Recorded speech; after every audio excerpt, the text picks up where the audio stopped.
भारत माता की। अरे ऐसे नहीं, मोदी जी को मालूम पड़ना चाहिए सीतामढ़ी में भाजपा वाले भी इकट्ठा हुए हैं। दिल्ली तक आवाज जाएगी पक्का। भारत माता की। मंच पर उपस्थित निषाद समाज के नेता भाई मुकेश साहनी जी, भारतीय जनता पार्टी के जिला अध्यक्ष श्री मनोज कुमार जी, मंडल अध्यक्ष श्री जितेंद्र नायक, मंडल अध्यक्ष श्री अशोक कुमार जी, यहाँ की लोकप्रिय प्रत्याशी श्रीमती गायत्री देवी,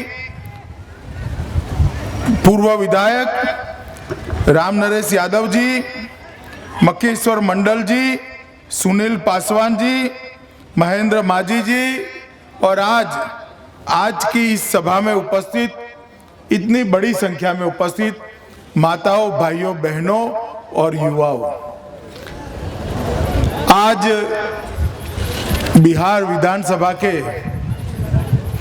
चुनाव में भारतीय जनता पार्टी की प्रचार की यह सभा है। मित्रों, मैं पूरे बिहार में घूमते आज यहाँ आया हूँ।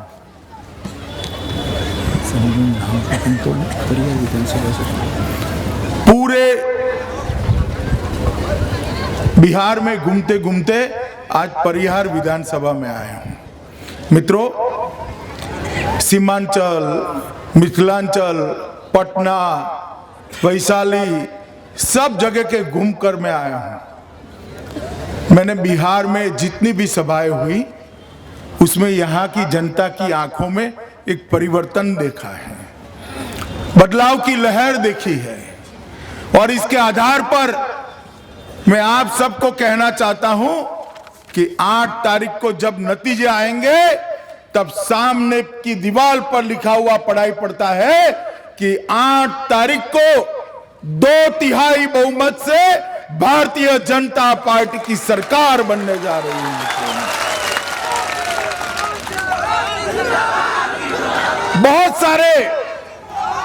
बहुत सारे नेता बिहार में है, देश भर में है, मगर मुझे किसी का 8 तारीख को क्या कार्यक्रम है कुछ मालूम नहीं है।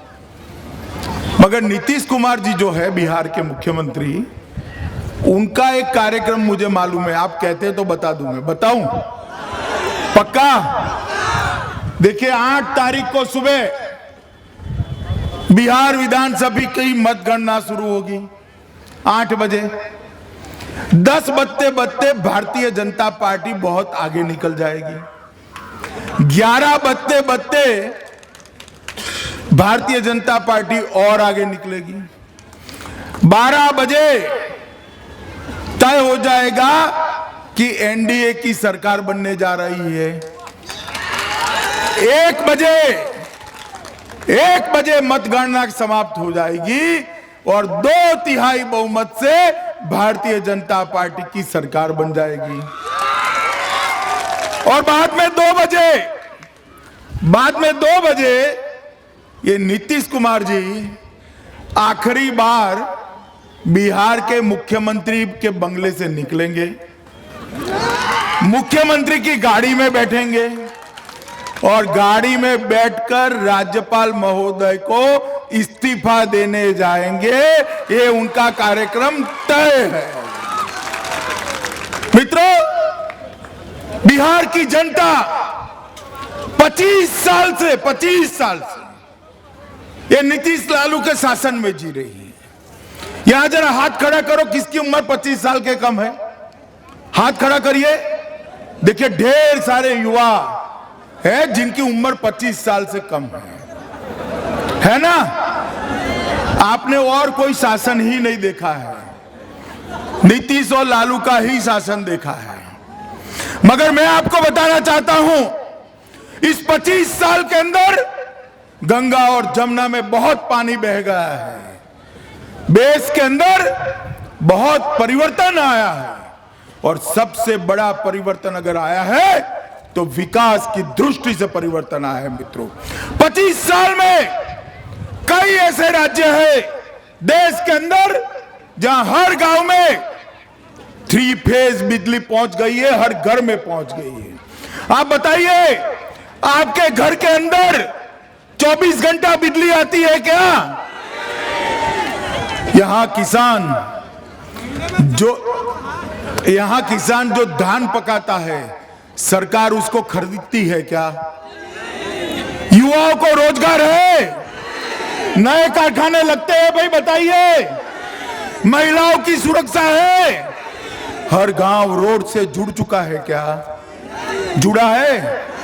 किसी गरीब बेटे की मां बीमार पड़ जाए और उसको अस्पताल पहुंचाना है, तो वो बेटा 108 नंबर दबा दे तो 10 ही मिनट के अंदर सभी सुविधाओं से लैस एम्बुलेंस आपके यहां आता है। अस्पताल में दवाई है, नए कारखाने लगते हैं, खाद मिलता है। मित्रों, जाकर देखिए, जहां भारतीय जनता पार्टी की सरकारें हैं, वहां पर ये सब सुविधाएं ये 25 साल के अंदर हमने दे दी है, और 25 साल में देश कहां से कहां निकल गया। मित्रों, ये 25 साल के अंदर देश में जो विकास हुआ है, किसी भी प्रदेश का हो, उसकी नींव के अंदर चाहिए। हरियाणा के विकास की नींव के अंदर जाइए, कर्नाटक के विकास की नींव देखिए, गुजरात, महाराष्ट्र, दिल्ली, कोई भी प्रदेश के विकास की नींव में जाइए तो उसमें बिहारी युवा का पसीना दिखाई पड़ेगा। मित्रों, बिहारी युवा का पसीना दिखाई। ये देश में जो समृद्धि आई है, देश में जो समृद्धि आई है, उसके पीछे बिहारी युवा का मेहनत बहुत महत्वपूर्ण भाग है उसका। बिहारी युवा के कारण समृद्धि आई है मित्रों। परंतु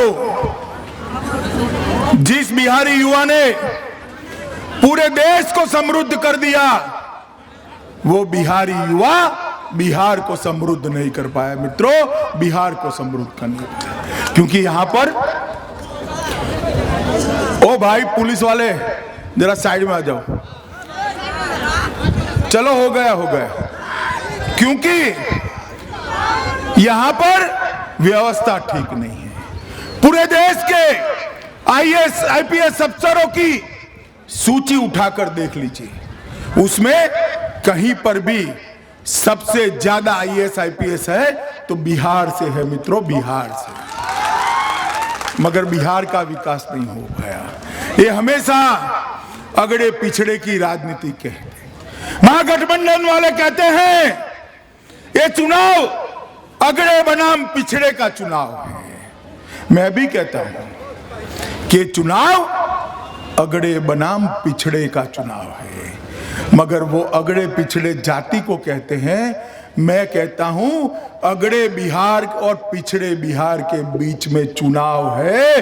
आपको तय करना है कि आपको अगड़ा बिहार चाहिए या पिछड़ा बिहार चाहिए। अगर अगड़ा बिहार चाहिए तो नरेंद्र मोदी पर भरोसा कर उसके नेतृत्व में भारतीय जनता पार्टी की सरकार, कमल छाप की सरकार यहां बनानी पड़ेगी। और अगर पिछड़ा बिहार चाहिए तो महागठबंधन पे भरोसा करिए भाई। आपके सामने 2014 में नरेंद्र भाई यहां आए थे और 2014 में उन्होंने एक रैली किया था।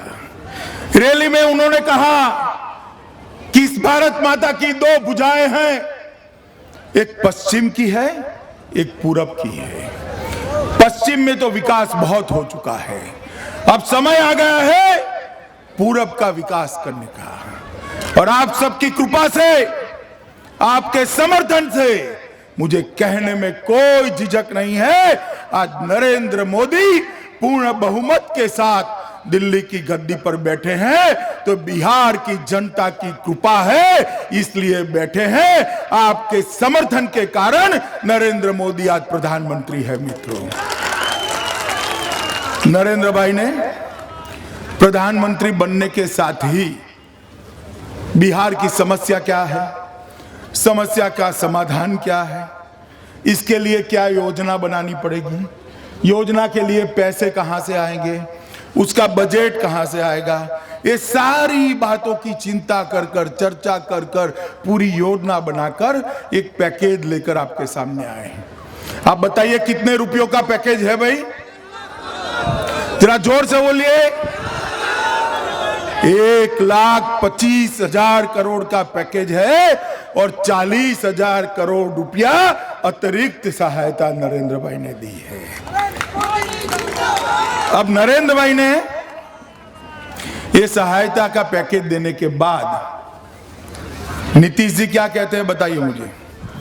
हमें ये पैकेज नहीं चाहिए, बिहार अपने पैर पर खड़ा हो जाएगा, हमें किसी की सहायता नहीं चाहिए। अरे नीतीश कुमार, किस मुकालते में जीते हो? ये package Nitish Kumar and company के लिए नहीं है, ये पैकेज बिहार के युवाओं के लिए है, बिहार के किसान के लिए है, बिहार के गरीब के लिए है, बिहार की महिलाओं के लिए है। कोई अधिकार नहीं है नीतीश कुमार आपको इस पैकेज को ठुकराने का। कितना अहंकार भरा है आपके दिमाग में। वो कहते हैं हमें किसी की मदद नहीं चाहिए। अरे नीतीश कुमार, हम किसी की मदद करने नहीं आए हैं। नरेंद्र भाई बड़े विनम्रता से देश की तिजोरी पर बिहार की जनता का जो अधिकार है, आपका अधिकार लौटाने के लिए 1,25,000 करोड़ का पैकेज लेकर आए हैं मित्रों। ये बिहार की जनता का अधिकार है मित्रों, और ये कहते हैं हमें पैकेज नहीं चाहिए। मित्रों, आज भी बिहार का युवा दवाई, कमाई और पढ़ाई के लिए बिहार के बाहर जाता है, अपनी पत्नी के साथ नहीं रह सकता, बूढ़े माँ बाप की सेवा नहीं कर सकता। हम ऐसा बिहार बनाना चाहते हैं मित्रों कि युवाओं को यही रोजगार मिले, अपने परिवार के साथ रहकर माँ बाप की सेवा करते करते अपनी रोजी रोटी कमा सके। ऐसा बिहार हम बनाना चाहते हैं मित्रों। आप लोगों ने मुझे बताइए, 35 साल तक कांग्रेस को मौका दिया या नहीं दिया? 15 साल तक लालू को मौका दिया या नहीं दिया? 10 साल तक नीतीश को मौका दिया या नहीं दिया? एक 5 साल नरेंद्र मोदी को मौका दे दीजिए, भारतीय जनता पार्टी को मौका दे दीजिए। हम बिहार को देश का नंबर 1 राज्य बनाकर छोड़ेंगे मित्रों, नंबर 1 राज्य बनाकर छोड़ेंगे मित्रों। ये लालू जी और नीतीश जी हर रोज कहते हैं कि हम अति पिछड़ा के लिए सरकार बनाएंगे, दलित महादलित के लिए सरकार बनाएंगे, पिछड़ों के लिए सरकार बनाएंगे। मैं कहना चाहता हूं, अगर आपकी सरकार अति पिछड़ा, दलित और महादलित के लिए काम करती तो 25 साल में बिहार में गरीबी न होती। आपने कोई काम अति पिछड़ा के लिए नहीं किया है, अपने परिवार के लिए काम करा है। एक भारतीय जनता पार्टी है जिसने देश में अति पिछड़ा समाज से सबसे ज्यादा मुख्यमंत्री देने का काम भारतीय जनता पार्टी ने किया है। नीतीश जी, आप क्या पिछड़ा अति पिछड़ा की बात करते हैं? ये भारतीय जनता पार्टी है जिसने डंके की चोट पर कोई षड्यंत्र कर कर नहीं, सिद्धांतों के साथ समाधान कर कर नहीं, डंके की चोट पर एक अति पिछड़ा समाज के गरीब के बेटे को, चाय बेचने वाले के बेटे को देश का प्रधानमंत्री बनाने का काम ये भारतीय जनता पार्टी ने किया है। आपको कोई अधिकार नहीं अगर आप पिछड़ा के कल्याण की बात करने का। मित्रों, ये लालू नीतीश हर रोज झूठ फैलाते हैं, हर रोज झूठ फैलाते हैं और कहते हैं कि भारतीय जनता पार्टी ये करेगी, भारतीय जनता पार्टी वो करेगी। आप मुझे बताओ, मैं भाजपा का अध्यक्ष हूं, तो मेरी पार्टी की बात मुझे मालूम होगी या नीतीश लालू को मालूम होगी? किसको मालूम होगा भाई? अब ये कहते हैं कि भाजपा आई तो आरक्षण हटा लेगी, दलित का आरक्षण चला जाएगा, पिछड़े का आरक्षण चला जाएगा। मित्रों, ये झूठ बोल रहे हैं। मैं आज परिहार के लोगों के सामने कहना चाहता हूं, भारतीय जनता पार्टी आरक्षण की समर्थक है और उसमें कोई बदलाव नहीं करने वाले हैं। हम आरक्षण के समर्थक हैं। मित्रों, ये झूठ फैलाना बंद करे लालू और नीतीश।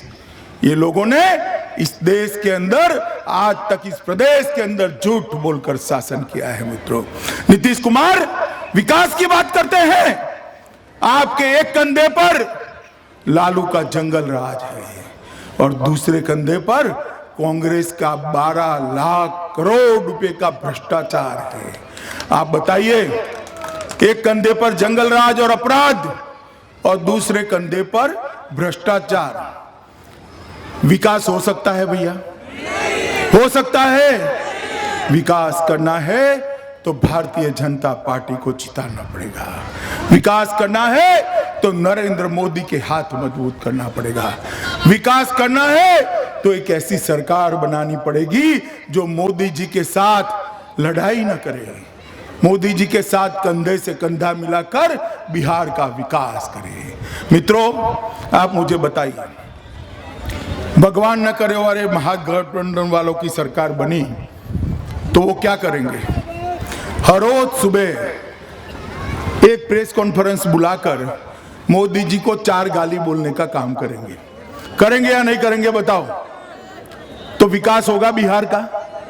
बिहार में एक ऐसा मुख्यमंत्री चाहिए, एक ऐसी सरकार चाहिए जो मोदी जी से कंधा मिलाकर बात करे। नीतीश कुमार हर रोज कहते हैं बिहार में बाहरी नहीं चाहिए, बिहार में बिहारी चाहिए। अरे नीतीश बाबू, मैं भी कहता हूं कि बिहार में बिहारी चाहिए, मगर बिहारी का मतलब आप नहीं हो। भारतीय जनता पार्टी का बिहारी बिहार का मुख्यमंत्री बनने जा रहा है। मित्रों, वो बिहारी भारतीय जनता पार्टी का होगा। मित्रों, आप मुझे बताइए, परिहार विधानसभा में आप सब परिवर्तन करेंगे? भारतीय जनता पार्टी को जिताएंगे? मोदी जी के हाथ मजबूत करेंगे? एनडीए का सरकार बनाएंगे? बहन गायत्री देवी को जिताएंगे? पक्का? पक्का? कमल फूल छाप पर बटन दबाएंगे? देखिए, बहुत सारे युवा है, बटन दबाना तो ऐसे दबाना कि परिहार के अंदर बटन दबे और करंट राहुल की नैनियाल इटाली में जाकर लगे। दबाएंगे बटन? तो मेरे साथ दोनों हाथ खड़े कर आक्रोश के साथ मुट्ठी भींच कर जोर से बोलिए, भारत माता की, भारत माता की, भारत माता की, वंदे मातरम।